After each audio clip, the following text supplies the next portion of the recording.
Hello, everybody. All right, greetings, class. How's everybody doing? Good. All right. Welcome to CU222, Farm to Table, your last cooking class prior to moving on to externship. So this is an important class, right? We want to take all of those skills, techniques, professionalism that you've all learned throughout the program and apply it to the max here. All right. Lots of things to cover tonight. First off, apologies for any of the technical difficulties. Returning back after summer break always has some new glitches that we just have to overcome. And I'm going to be pointing out a lot of new things that are completely different for all of us. But I think that you all will be excited to check it out. And we will get into that. Before doing so, I'm going to just introduce myself. I am Chef Catherine, Chef C, you can call me, write to me, whatever, cool. General classroom rules, respect across the board for myself, Chef Mike, who we'll be introducing later, as well as all of your classmates. All right, that is of utmost importance. Number two, there are no stupid questions. This is a learning environment, right? There are going to be things that you may know that someone else doesn't and vice versa. So no reason to be ashamed of that. We all come from different areas of knowledge and understanding and experience, and we're all here to learn together, all right? Remember, you don't want to speak during class, you can always feel free to put that question in the chat. If you're watching this as an archive, if you can't attend that live session, reach out to me directly if you need some clarification, all right? We want you all to be successful. That is the most important thing, right? We want you to learn and understand techniques, and we want you to be successful not only in this class, but throughout your career in the industry. That's the most important as well. Let's see. Oh yeah, quick thing. So myself,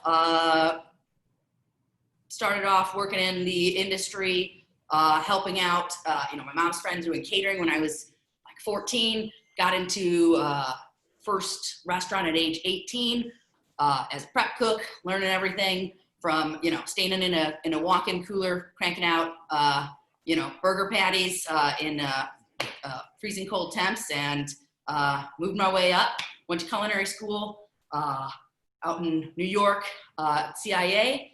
After completion of that, with culinary arts and hospitality management degree, I worked on farms over in Europe through a program called WOOF, which is Worldwide Opportunities on Organic Farms. Changed my outlook on life, personal goals, what does food actually taste like fresh from the ground. Had a complete new understanding. Grew up in the city, I'm from Chicago. We grew some, vegetables and herbs in the backyard, but I had no idea. So from that point, worked over in France, Serbia, Turkey, India, Russia, Colombia, working as a consultant, as a private chef, as a yacht chef, R&D. What am I getting at here? There are tons of opportunities and pathways that you can take in this industry. It is not a one size fits all. All right, tons of things to do. Now, in 2020, we're looking at a completely new industry than what I entered, I don't know how many years ago. Don't want to count right now. Okay, it's great though. You've got social media, we have internet, we have food everywhere. All right, we have different outlets, we have different way of getting food to people. All right, from ghost kitchens to food trucks to meal kits that are sent out in a box with recipes. Who's creating those recipes? R&D chefs. They're creating those. They're executing those, shipping them out. All right. So guess what? Your options are endless. All right. Try them out. If something doesn't work for you, guess what? There are a million other possibilities. You want to do casual dining? You want to do fine dining? You want to do catering? You want to work in a hospital setting, right? Chef Mike, all right? Hospital setting, yes. Hospitals are no longer your typical hospital food. Hospitals or retirement centers, people want the best. In our hospital, we serve filet mignon, shrimp scampi, pork tenderloin, and we really look at the demographics of each area because I belong to a network of 16 hospitals. And, there's so many career possibilities in healthcare. And it's not everybody talks hospital food. They're relying on chefs now. I've been in the industry for 20 years at a hospital. I've been in the industry for a very long time, but the hospital, the expectations are going way up. People want, even though they're sick and all that, they want good food. They don't want, junky food. They want good food. Plus in the hospital environment too, you do big events. There's lots of catering. And there's also like when you have donors donate money, you do 5-course meals, sit down meals. There's so much to do on that aspect of the culinary career for being a chef. That's my expertise. Exactly. So class, Chef Mike is going to be here for all of your tutoring needs. If you've got extra help, time management, Chef Mike claims to be a specialist in, and I believe him. So you've got issues with that. We all know that it is not easy, first of all, going to school online, right? You've got to budget your time. You've got to sit down and say, hey, I need to study, right? We all have life-family balance. You might work, right? So 2 jobs, 3 jobs. And I'm going to school. There you go, right? So if you've got questions about that, if you have questions about recipes, technique, please reach out, all right? Let's see, what else? A few things, getting back into class protocol, right? Again, I love the turnout here. It is really important that you show up for live session. If you can't make live session, that's totally okay. Watch the archive. But we have a lot of fun. We talk about a lot of awesome topics that are outlined from just the research materials that you're going to get on the class page. So I highly suggest tuning in and pulling as much information as you can out of us, right? We are a resource for you. If you've got a question, ask us, all right? It doesn't necessarily have to pertain specifically to a recipe or technique that we're learning. If you've got questions about guidance moving forward in the career, reach out, all right? Let's see. Okay, a few things to take note. Changes, some big changes that have happened. A lot of you are used to the rubric, right? What you've been graded on previously in other courses. That has changed. I did send out an email, a message to you all regarding this. I'm going to pull that up right now so that we look at that together and we are on the same page and understand that things are a little bit different now, right? You're going to want to review that rubric when you're submitting your work because that's going to give you clarity on where you need to improve or where you've totally excelled. All right, so let's pop that up right now. Here we go. Okay, as you can see, your narrative, which used to be worth about 30 points, is now down to 15. Okay, sanitation, different steps on sanitation. What do we require? What do we want to see? Guess what's really important in a kitchen? Hygiene and sanitation. What do we have going on right now worldwide? A pandemic, right? Washing those hands, right? What are those proper steps? Not only during a pandemic, but every single day is sanitation important in a restaurant setting. Not just the far extreme of Chef Mike, for example, who's working in where you have, sicker people, but we're talking about your day-to-day, all right? You're working with poultry, you're working with vegetables, sanitation, okay? That sanitizer strip needs to be in the correct concentration, because guess what? You're too high, that is a chemical hazard. You're too low, you're not cleaning, okay? Check it in that mise en place. All right, proper mise en place. Mise en place means everything in its place. Preparation is everything, okay? Guess what? If you're working the line at a restaurant and chef walks by and you say, yeah, I'm ready to go, chef. And you know that you need garlic and onions to execute some of your dishes, right? sauteing those up. If those aren't minced or chopped or fine diced how they need to be, are you ready to go? You are not ready to go. Because guess what? That ticket comes in, doors open, guests are walking in. Ticket rolls in, oh yeah, chef, I'm ready. Next thing you know, the whole line is backed up and we're bottlenecking because you're not ready. Everything in its place. That means your spices should be measured out. Your ingredients should be measured out. Your workplace should be organized. Should not be having whole produce unless that recipe calls for that specifically. Otherwise, it should be ready to go. All right? These are just basic things that you're going to need to know. If you don't have experience in the industry yet, that will be expected of you. Your station must be set up, ready to rock and roll. Okay? It makes you a better cook. It makes you a more efficient cook, a faster cook. You're going to work cleaner. Otherwise, you're constantly, just trying to catch up. Nobody wants to work like that. Stinks. Okay? So, mise en place. That's what we're talking about there. That's what we expect. Everything ready to go. Self-ID and professionalism. New ID photo. Every week. Clean uniform. Hat. Hair back. No hat. No, we don't want to see hair hanging down here. You know why? Who wants hair in their food when we're working, when we go to a restaurant? Nobody. Nails. Nail polish? No. Guess what? Chemical hazard. That can chip off and get into a salad. If you've got fake nails or nail polish on, you need to be wearing gloves. This is what you're going to see out in the industry. We are getting you ready to be in the industry, to be successful out there. Not only that, but to be clean, sanitary, hygienic. All right? Now, moving into your execution. As you notice, execution now is weighted extremely higher than compared before. We've got 50 points weighted on that. All right? So we're going to be really focusing on how you are executing that.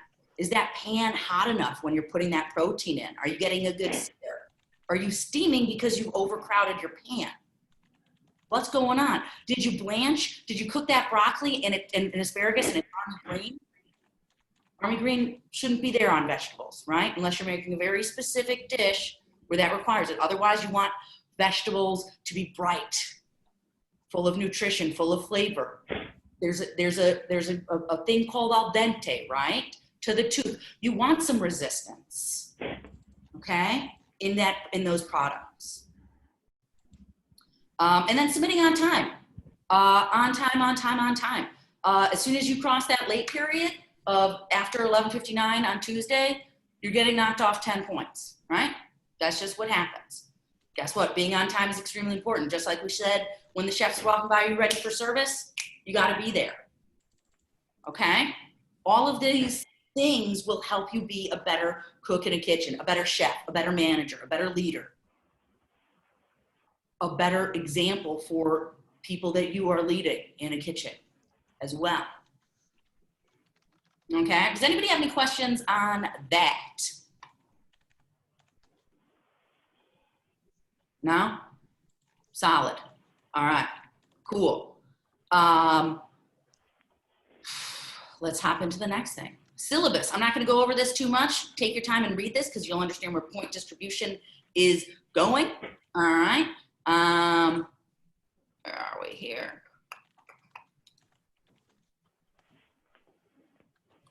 Here's your syllabus. Please do take the time to look over this later tonight.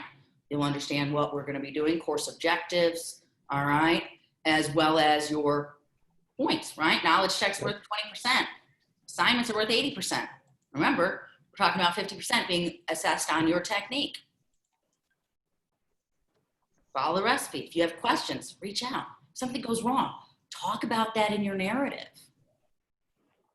If you have to substitute dry herbs for fresh herbs, note that. What's the difference? Talk to us. Your narrative is where you get to talk to us about what happened. What did you observe? What went wrong? What could you have done better? All right? Learning, right? Everybody's going to burn stuff. Everybody's going to accidentally have the hot heat up too high. That happens. That happens to all of us. Myself, Chef Mike, every single instructor And every single cook and every single chef in the restaurant industry makes mistakes and learns from them. Don't worry.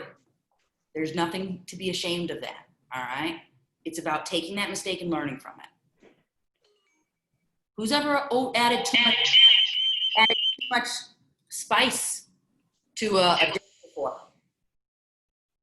Anybody? Yeah, right? Okay. And then you learn, all right, we got to pull that back. We got to pull that back the next time, right? And we're not necessarily just talking about the chili factor, like the capsaicin. I'm talking about actual spice.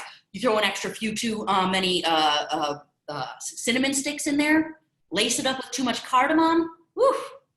Next thing you know, you've botched a meal, right? What about salt? Over-salting. Who's ever over-salted or under-salted, right? It happens, okay? And again, you learn to correct yourself, all right? Salt is a huge thing, by the way. Remember, every type of salt has a different amount of salinity, right? Kosher salt versus iodized salt versus Himalayan pink salt. Varying amounts of salt there, all right? So know what salt you're using. Taste it. Taste everything. Know what product you're using. You might be introduced to some new products in this course, all right? Or applying them. Sorry, we've got some background noise here. Yeah, they all taste different, right? So just be comfortable with that. Know what you're doing, right? Okay. Let's see. Hopping in. I just want to make sure we cover all of our bases with these changes that have happened. Oh, all right. Here we go. One other thing. Here's your shopping list, also located on that main page. You know, always cross-reference this with the recipes as well as listening in class. All right. We're going to go over things. You know, hopping into week 4. Guess what? Maybe if you don't have those raisins, I'm going to tell you can substitute with another dried fruit or almonds. You can substitute with another dried nut. All right. We're going to be talking about that in class. So pay attention in class. Okay. Those are important. All right. We're going to give you ways to either make your recipe a little bit more cost effective, or if you need, what is good for substituting if required or necessary. Okay. Also, biggest thing in this class, communication. Something's going on. You can't, talk, right? If you don't talk and let us know what's going on, we can't help you, right? Just like in any other relationship, if you don't tell somebody what's going on, the other person doesn't know. The other person is left here thinking, didn't hear anything. I have no idea. Everything must be fine. Nobody said anything. What's so important about this that relates to the kitchen?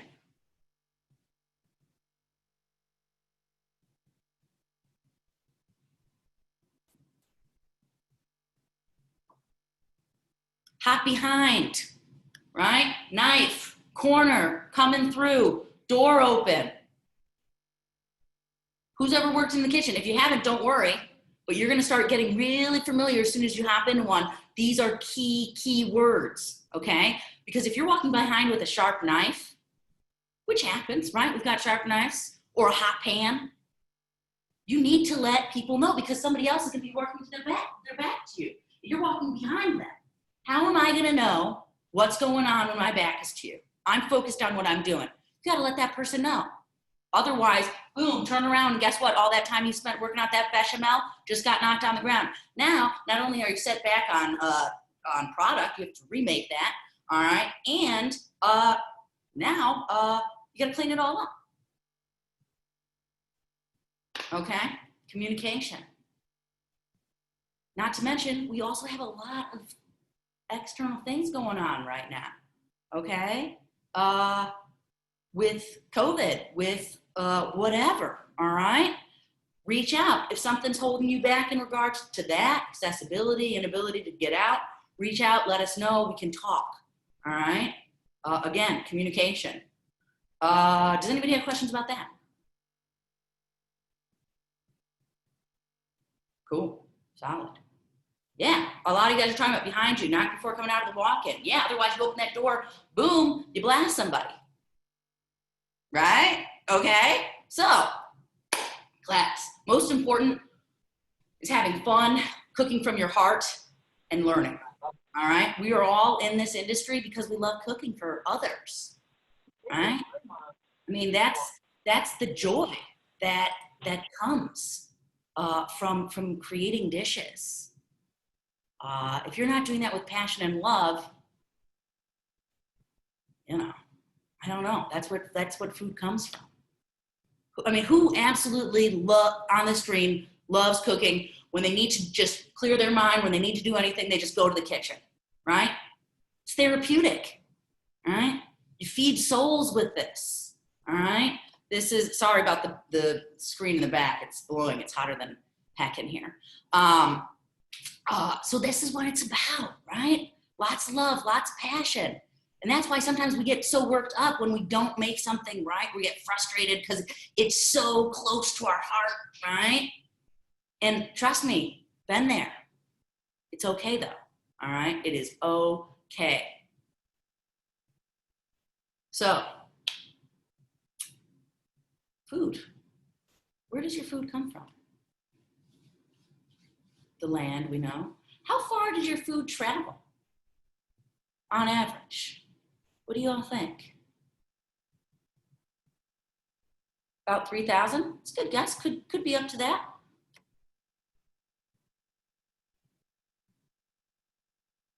Sometimes from around the world, certainly.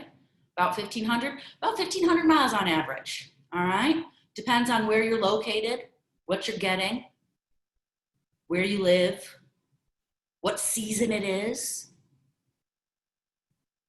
Let's talk about tomatoes for a second. All right, tomatoes. I want to hear from you all. What does a tomato in the summer taste like? If you want to put it in the chat or raise your hand, what do we talk? You know, either way. What are some identities of a tomato from the summer? Sweet, okay. Juicy, red, fruity, colorful, fresh. What else?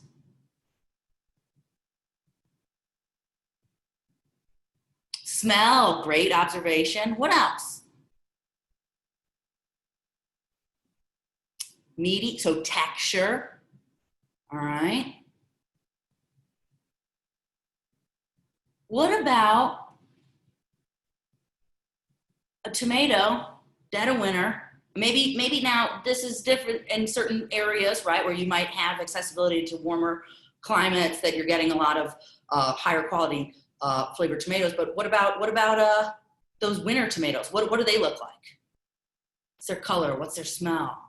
Bland, more acidic, more water, dull, less flavor. Yes, pale, firm. Okay, harder, exactly.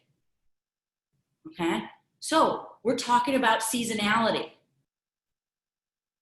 Okay, seasonality. Restaurants are utilizing tomatoes year-round on their menus, though, right? So now we start to think, how do we compensate for that? What preservation methods do we commonly see tomatoes in? Sauce, canned, yeah, stewed, canned, right? Dried, awesome. Yeah. Guess when we're harvesting those? When are we taking winter tomatoes to produce these beautiful dry tomatoes, canned tomatoes? What do we think? Are we taking summer? Yeah, summer, right? Guess what? Because the harvest is just pumping out these gorgeous tomatoes. We in the summer in California, you're going to see truckloads flying in to processing, warehouse processing centers, right? To get that great, fresh, beautiful tomato processed, canned, and stored away. Okay? Processing, preservation. We're preserving those for later use.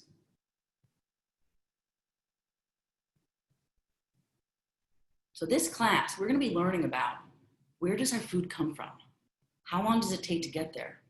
What techniques are being utilized to get produce from China. How are we getting tomatoes from China to the US without them spoiling? When do tomatoes taste best? When they're pulled off there, right? Off that vine. They've been sitting using all those ingredients, the soil, right? Soaking up that nutrients, the sun. Logistics, yeah. Guess what? What if I told you oftentimes those tomatoes are harvested green, okay? Firm, green, acidic, right? They haven't had that chance to develop that sweetness. They're loaded into a truck and they're pumped with ethylene gas. Ethylene gas promotes maturation, okay? Ripening.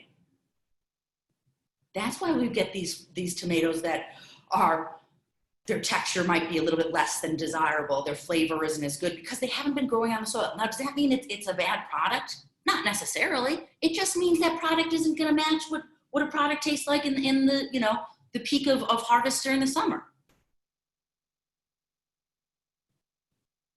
What does it take to get that tomato from 1,500, 3,000, 4,500 miles away?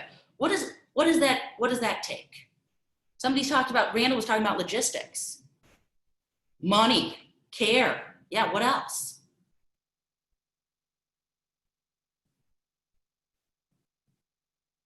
Packaging, time, truckers and workers, yeah. Planning. What about gas, carbon emissions? Costs money to ship that, doesn't it? It's going to get loaded. We talked about packaging. So first it gets in the packaging, then it gets loaded onto a barge, then onto, into a container, then shipped to another warehouse, then to another distributor, then out in other trucks to get delivered to restaurants or grocery stores. Fuel, yeah. Okay. So food as we know it, right? We go to the grocery store, we make an inventory list, we get food delivered. Shows up at the back door of the restaurant. Shows up at the grocery store. We take all that for granted, oftentimes, okay? We need to start thinking about the entire process. What does it take to get a product from the ground to your customer's plate?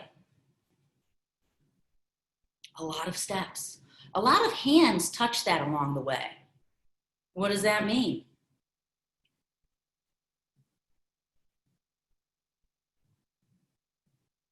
Money, possible infection, bacteria. Yeah, great. Exactly. Yeah, excellent. Time and temperature. Was that container kept at the right temp the whole time? Risk of contamination. Yeah, bruised product. Great, class, you guys are doing awesome. I love this. I love it. I love it. Great answers. Okay, so we've got so much to talk about in this class. It's awesome. All right, so many cool things to think about. And it can be overwhelming at times. I'm going to talk about a lot of stuff. All right, but if you need clarification on anything, just reach out. Okay, if you want extra information on something specific that we discuss, reach out. I'm happy to supply resources. Okay. Anybody have any questions right now? Feeling groovy? Solid. I do see Tina. Tina Larson has her hand up. Tina.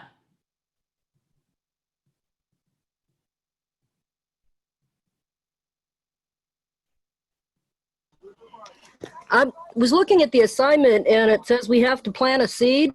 Yeah, I'm going to get into all of that. Don't you worry.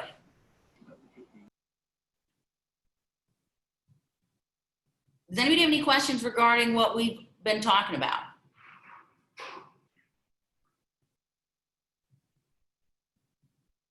All right, solid. Let's see if we've got our class page up now.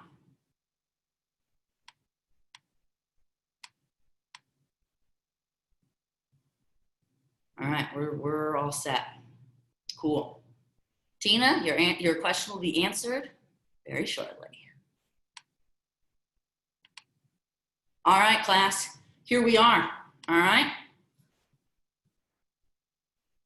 Obviously, if you need reference, the syllabus, your weekly lab rubric, which we've already gone over, those are all located here. Professional cooking, this is where you're gonna have access to the entire textbook. All right, this is your friend. Use it. Shopping list. The walk-in. I saw some of you already have been active in there, which I love. All right, Adrian and Stephanie, Yvonne, Natalia, awesome. This is a place to, this has also been known as the class cafe. Ask your questions here. It's gone through many different names, but now it's the walk-in. The walk-in is just a cool place to ask questions, share. People were talking about what you were grilling this weekend. Throw up some photos, right? Inspiration, inspire one another's, your classmates about what you're cooking outside of just your assignments. Heck, throw your assignments in there too. If you have this really great plate up you want to show, do it, right? Remember, knowledge is power. Always sharing knowledge with one another, never holding back, okay? That's how we all learn to become better. All right, week 1. As always, you've got your research materials, okay? Follow this link. I mean, this is not news to you all. You guys are pros by this time. Read this. This is your info, all right? This is a little bit more of a breakdown on distribution, right? Which we can talk about if we have time. But this is just a general outline on how food gets distributed and through which supply chains. Okay, going from those manufacturers, the farms, factories, food producers, right? It's a little bit vague because it starts off at the farms and then it's going to move to factory, right? And then all the way through different types of distribution centers to a food service operator, whether that's your grocery store or your restaurant, and many others. All right, so always be sure to read your research materials. As we know, knowledge checks every week. You can take those multiple times, get your highest score. As we noted in the syllabus, that's worth 20% of your grade. 20%, boom, right? That adds up.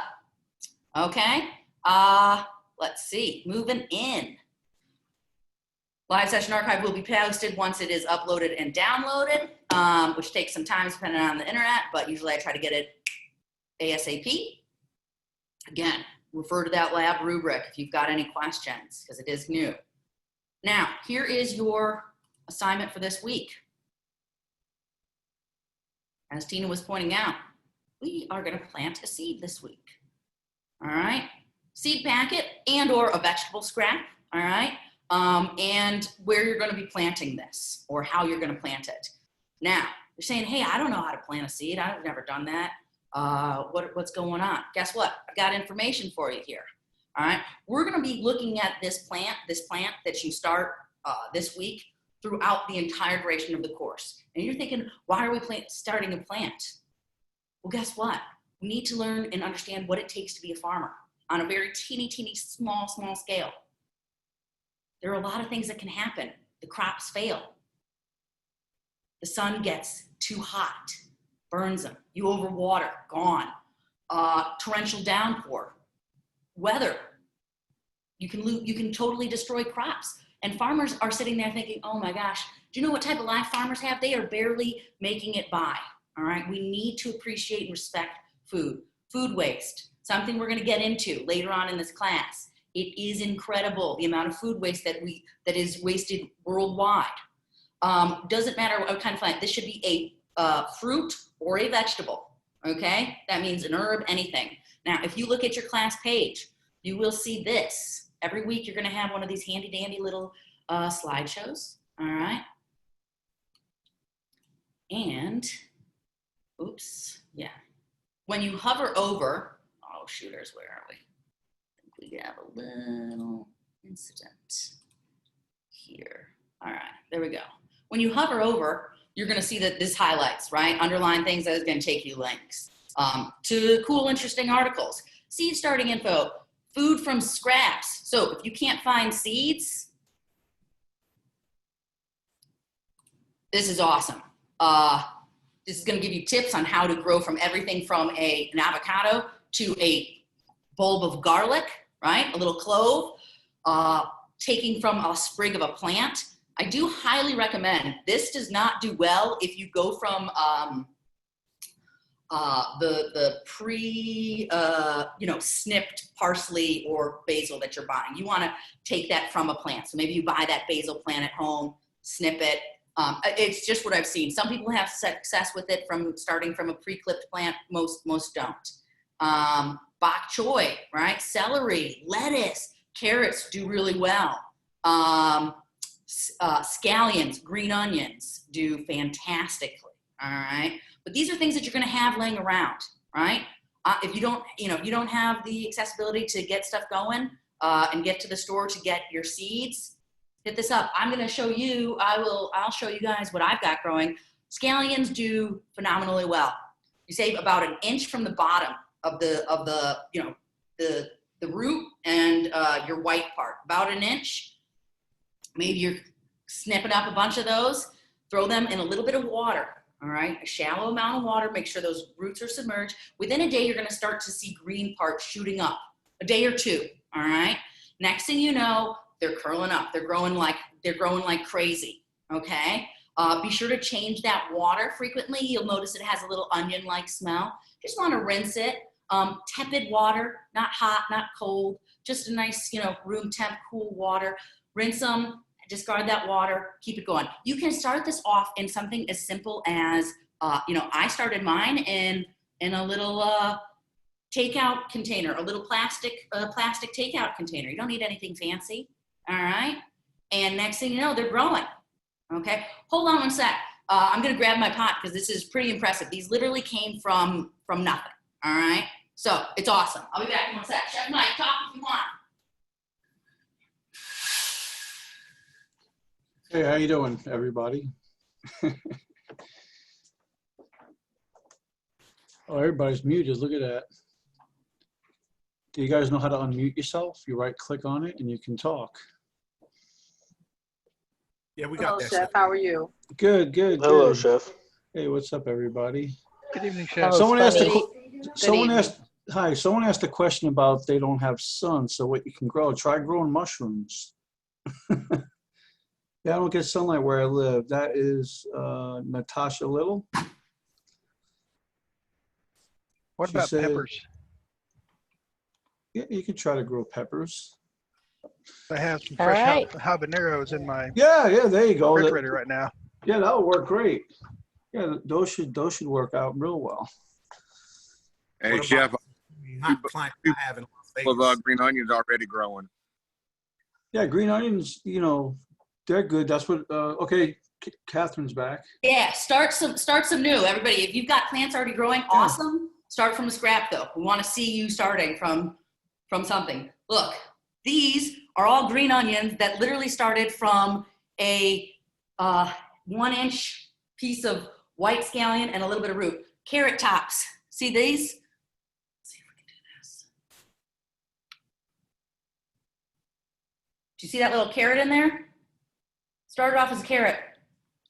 Carrots are not as successful all the time, so you might get like 3 out of 7 of them or something.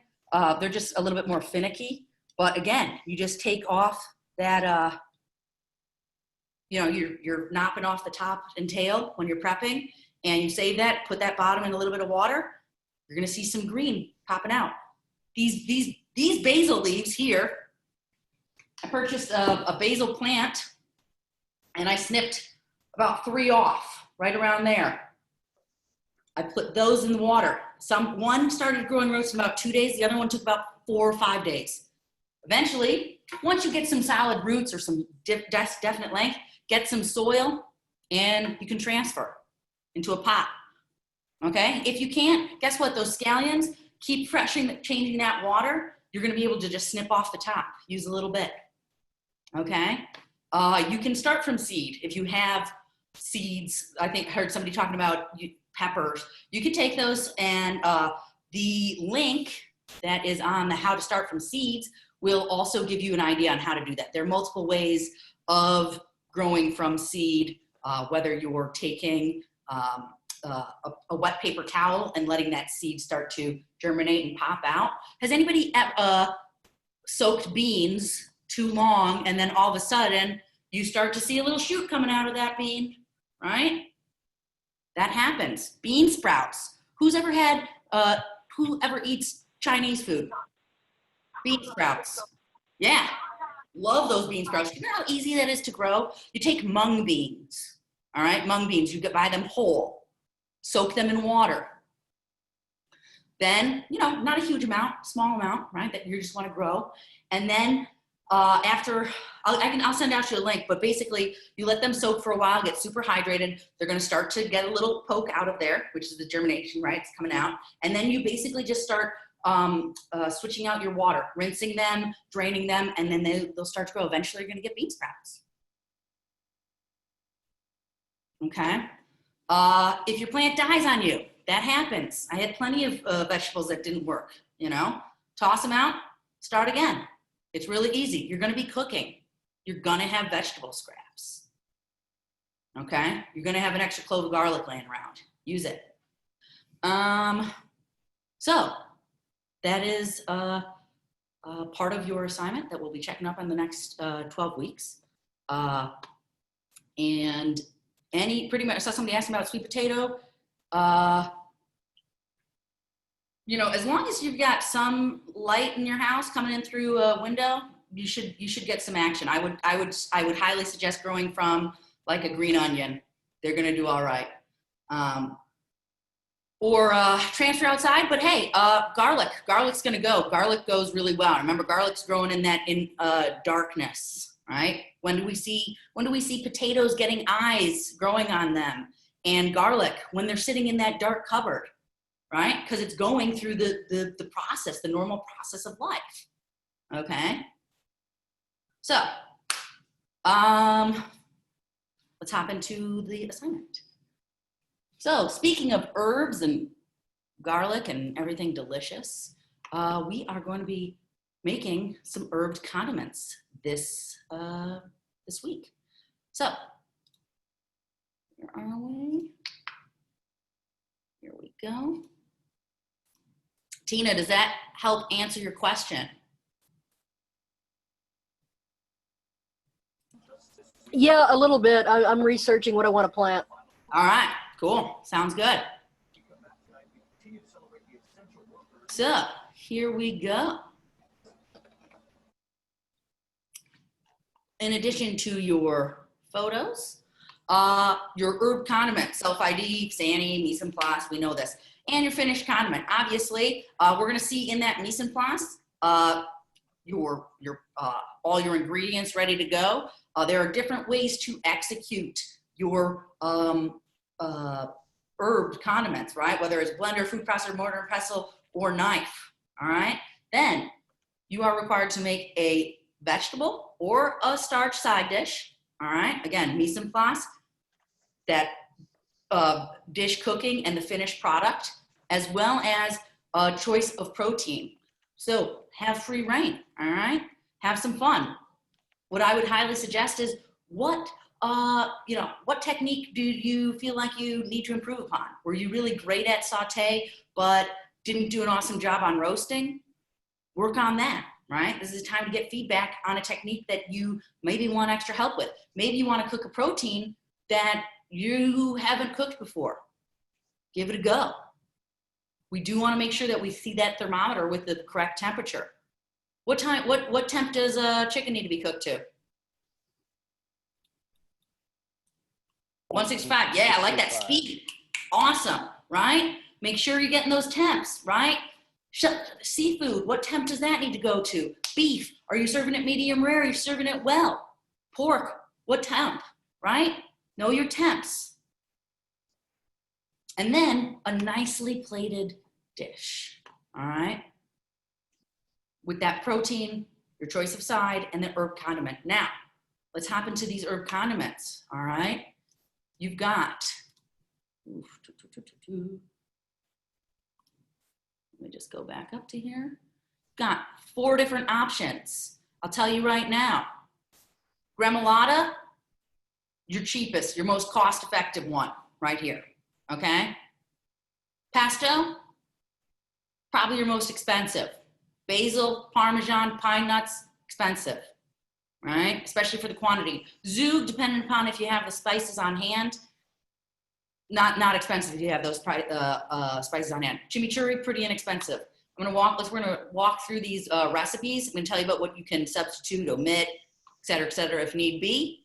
But let's get into this. So here we go. Oh, chimichurri PDF not popping up.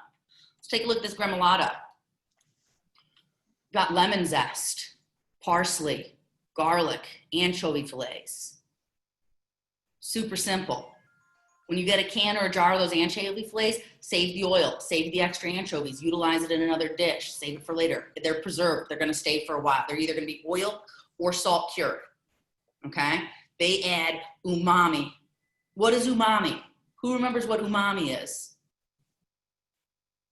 Savory. Savory. Good start, yeah.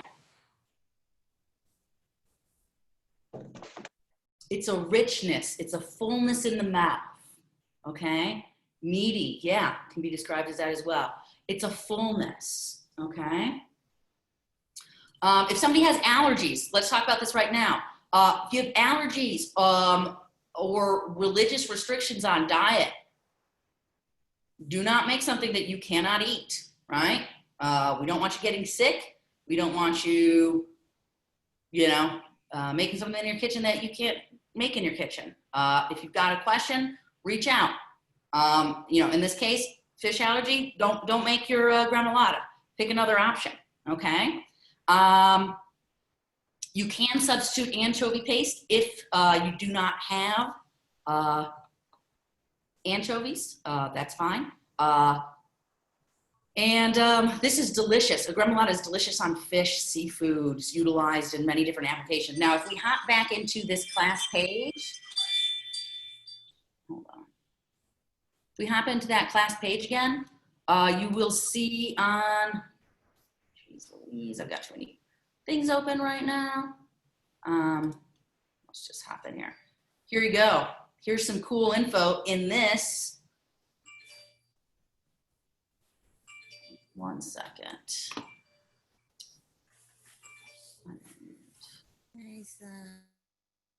All right. In this slideshow, you will see you've got a little bit of info about pesto, right? We also want to think about how are we pairing these sauces? What goes well with pesto? What goes well with gremolata? What's going to go well with your zug or your chimichurri? Okay, chimichurri hails from Argentina. So maybe we want to serve that with a nice steak. All right. Okay, these are not, that's that gremolata, that's that. All right, pesto. Note, 1 quart of fresh basil leaves. This is a lot of basil. Okay. You want to get a quart container, fill that, pack that up with basil. If you need to have this, because maybe you're 1 person or 2 people at home, 1.5 cups, divide, right? Have that recipe. Make sure that when you're having a recipe, you have all the ingredients listed. In a kitchen, you're going to have to increase recipes, right? And decrease recipes depending upon what you need for a weekly service or a nightly service. That's okay. Get used to it now. If you cannot find pine nuts, walnuts are a suitable option. They have a very similar texture and fat content that work well and a more neutral flavor. If you can't find Romano cheese, increase your Parmesan. I will say you really want to get fresh Parmesan for this. It makes a big difference. If you get the pre-grated type, you're going to have larger clumps of Parmesan in this this end product. Get freshly grated. You're going to be a lot grate it. Get a chunk of cheese and grate it freshly. Zug. Zug is pretty cool. You might have some of these spices on hand from Cuisines of the World. You want to, hop into this. Again, this is going to yield 2 cups. So maybe you only you want to half that. let's see if if I can get that gremolata to pop, or excuse me, the chimichurri to pop up. 1 second. Cardamom pods, you can find them at a lot of Middle Eastern stores. If you can't find them at your local grocery store, ethnic shops, you're gonna have better accessibility to a wide variety of unique whole spices. You can find cardamom powder, and if you need to use that as in a pinch, go for it. As for spinach for the basil, you know, I'd really like you to choose another recipe. Yes, can you use spinach? Yeah, it's a really different finish profile flavor. It's just completely different. Yeah, Indian stores also work. Let me pull this up. See if we can get that chimichurri going. Sometimes, by the way, if things like this happen when you're trying to access a recipe, sometimes the PDFs just take a little bit of time to load. They've got a little, you know, issue. Just reload it and it'll come up. And if it doesn't, well then we'll figure that out. Looks like it's not coming up again for me. So maybe we'll have better luck in a minute. Ah, there we go. Sometimes all you have to do is hit the refresh button, which is that circle up top, and you're good to go. All right, chimichurri, flat leaf parsley, garlic, oil, red wine vinegar. You're probably gonna have some red wine vinegar on hand. Red onion, lemon juice, dried oregano, black pepper, and salt to taste. So again, this is a pretty cost-effective and easily accessible recipe. Now, 2 things. This one does say, hey, use this as a marinade and use the other half for table service. You are not required to do that if you do not want to. You can use this just as a topper for that lovely grilled steak. You do not need to marinate on it, but you can if you'd like to. All right, but that is not required. So in that case, you might want to have your recipe. Okay. Let's see what else. As I see Yvonne's asking about what protein. You know, think about, yeah, what protein is used in the region or what is going to pair nicely with it, right? Think about what works well with the flavor profiles. Again, we want to be looking at how your plate comes out, right? Do they balance? Is that going to overwhelm it? How do we want to use that pesto? Do we want to bake pesto? You know, those are really high cost ingredients. Baking with pesto, not always the best way to utilize your pesto. It's a fresh sauce, okay, with expensive ingredients. Unless you live in a land like Italy where there's a plethora of basil and Parmesan and pine nuts that are at a cost, you know, good rate. Otherwise, you know, it's a little pricey. Let's see. Chef, were there any questions in the chat that were important that we should address to everybody? It's not. I was answering some of them as they were popping up. Yeah, someone asked about the pesto pasta. Yes, pesto goes fantastic with pasta. Yeah. Now, something to note about tossing your pasta, right? First of all, I would suggest make fresh pasta. All right, if you want to make pasta, make it fresh, right? It's gonna honor the ingredients a lot more, give you a little practice. Additionally, know how to properly coat your pasta. You don't want to just see pesto plopped on top of cooked pasta. That should be tossed and coated. Okay. All right. Yes, Lashana. Do you require 2 identical plates for plating? Some weeks there are requirements of 2. Let me just double check on this one. Yes, this one is 2 identical plates. Now, thanks for bringing that up. In case, say you're, you know, 1 person at home, okay? Just because, let's say you want to do a piece of steak or a chicken breast. Remember, presentation. How do you take one chicken breast and make 2 plates out of it? Slicing it, right? Slice it up. Slicing it. Slicing it, right? So these don't have to be huge portions, remember. It's about plating, right? How are you gonna use it? Slice it on a bias, right? Make 2 nicely presented plates out of that. Okay? Totally okay. Robert, ask a question. Yeah, I was wondering, a lot of times when you're using parsley and stuff, do you use just the leaf or can you use part of the stem as well? Great question. Dependent upon the recipe, all right? Personally, I'm gonna tell you, you can use, you might wanna use, you can clip off that top where your, the stems are a little bit finer up top. But once you get into that stem, it's gonna be a little bit tougher. You're gonna wanna take that, clap that off, throw it in the freezer. Next time you're making stock or tomato sauce, pull those stems out, drop it in, okay?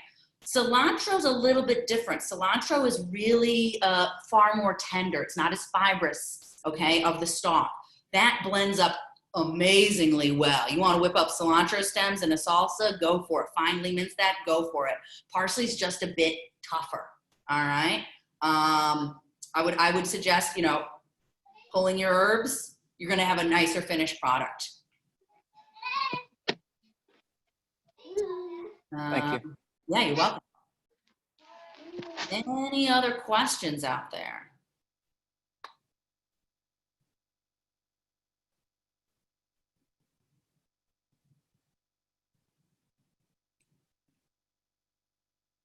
No? All right, you get a little free reign with this assignment, all right? Let your creativity shine. We are gonna be looking at plating. Remember, we eat with our eyes first, right? I want my goal for all of you is to watch you go from week 1 to week 12, continually increasing and improving upon your plating. Plating is not easy to master, not at all right? It takes a lot of time. If you need help or you're trying to think of it, sketch a little thing out on a piece of paper. Or can you stack? Remember what's important? Height, right? Getting a little height on there, putting things together. It really depends upon your style of plating. I'll send out some cool links about plating so you can start getting some ideas, but use the internet, use Instagram, get visual clues from other people, plating techniques, okay? Say you're making a pesto and you're gonna do a really beautiful pesto Ligurian style, like Liguria is where pesto originates, from the Ligurian coast of Italy. Typically they use a specific type of pasta that's twisted together so it clings into that pesto, right? You always want to think about how does that sauce cling to your pasta? And it's served with green beans and potatoes, okay? All right, maybe you're thinking, okay, this is gonna be good, and I do wanna add my protein, and I'm gonna put some shrimp or chicken on there. Are we just gonna toss all that together and wall it out? No, think about your plating. Slice that chicken on a bias. How do you wanna receive a plate when you sit down at a restaurant? Do you feel like you're paying good money for that? Or did you just get something tossed and slapped in a bowl, right? Think about you as the customer sitting down. It doesn't take that much more time to slice that chicken and lay a little bit on top. Some freshly grated Parmesan on top of there. Okay? Slicing that steak. Arranging your shrimp. Be thoughtful, okay, of how you plate. That rim. Don't want food hanging over the side of the rim. Think of it as a picture frame, keeping it within. All right? And most importantly, have fun. Enjoy. One other thing, don't overblend, over process your herb condiment sauces. What happens when you over process green, fresh herbs? What happens? It get bruised. Lose their color. Bruise, color, oxidize, break down, lose their vibrancy. Yeah. So pulse. Pulsing is your friend. All right. Throwing that sucker on high blast, you're done. You can always keep pulsing. It's like salt, right? You can always add more salt. You can't take it out, right? Unless you throw a potato in there and you can suck some of that out otherwise, okay? But pulsing, you can't take that pulse back, all right? Easy does it. Easy does it. Yeah, chef, what's up? I see you getting excited. You're muted. Oh, Natalia has a question. Yeah. What can we do for you, Natalia? Okay, so when it comes to making the pesto, I heard you say we have to grade the Parmesan, but from a previous assignment, I have already graded Parmesan and Reggiano.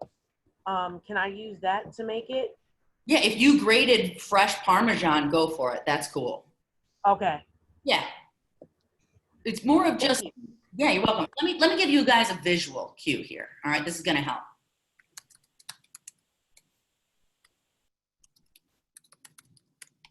First of all, also something really interesting. Does anybody know what happens with a lot of Parmesan cheese? Okay, hold on. What's when we buy Parmesan pre-graded in a package? How do we keep all those little shredded or cheddar or mozzarella? How do it, excuse me, how do all those little shredded fine pieces, finely shredded cheese stay apart? Do you all know? They put something in it to keep it from clumping. You got it. It's not natural. It's not like cornstarch, but it's something else. Usually cellulose or some type of Yeah. an extra ingredient to keep it from clumping, which makes sense, right? You don't want it to clump. But guess what also that leads to? Meltability, texture, moisture content. All of these affect and have an impact on your final product. Okay, so here we go. Let me give you a visual. And then we're gonna wrap this up. I know we started a little late, but here you go. We look here. This is a good example of what a product would look like when we purchase it pre-graded. Okay, that's pretty close to what it's gonna look like. All right, you can see they're pretty rigid and firm. All right, then you have something like this, right, where it's super fine, or this, that works. Do you know how they get that? They get it with a little thing called a microplane. If you don't have one, I highly suggest investing in one. All right, looks like this, costs about 12 to 15 bucks depending upon where you get it. They now, microplane is not the only brand that makes it. Be careful, you can grate your fingers. Also beautiful for lemon zest, right? You wanna get that lemon zest, you don't want any of the pith, right? Why don't we want pith?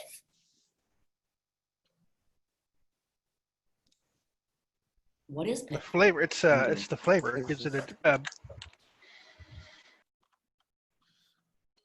Pith is bitter. Pith is the white part, all right? Zest is the color on your lemon, your orange, your grapefruit, is that bright, vibrant color. The pith is the white part, which is bitter.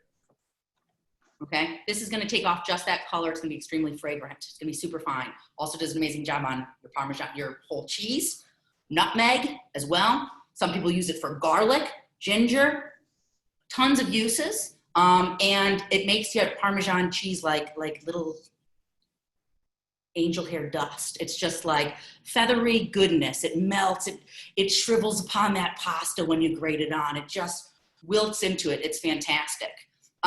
So using a microplane for your freshly grated Parmesan is a great way to get some really beautiful textures on your mouth as well.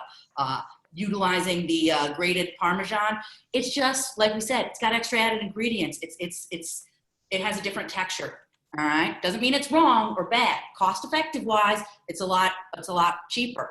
All right, but that end product is not going to be as glorious. If you do choose to use that, I highly suggest processing that a bit first, breaking that down, because otherwise you're just going to have these like thicker pieces of shredded cheese in that pesto. It's just not going to be as delicious as it can be. It doesn't have that meltability factor. All right. Now, if anybody did send me a message privately during the lesson tonight, please send me a message through the class page. I can't properly respond to a private message during class. It's too difficult because I'm talking. Multitasking is really hard when you're talking and typing. So, tons of stuff to learn. Questions, reach out, have fun with this cooking assignment. If you've got questions or anything, please just reach out, all right? Chef Mike and I are here to help, give ideas, suggestions, whatever, all right? Catch you next week. Everything's due on Tuesday.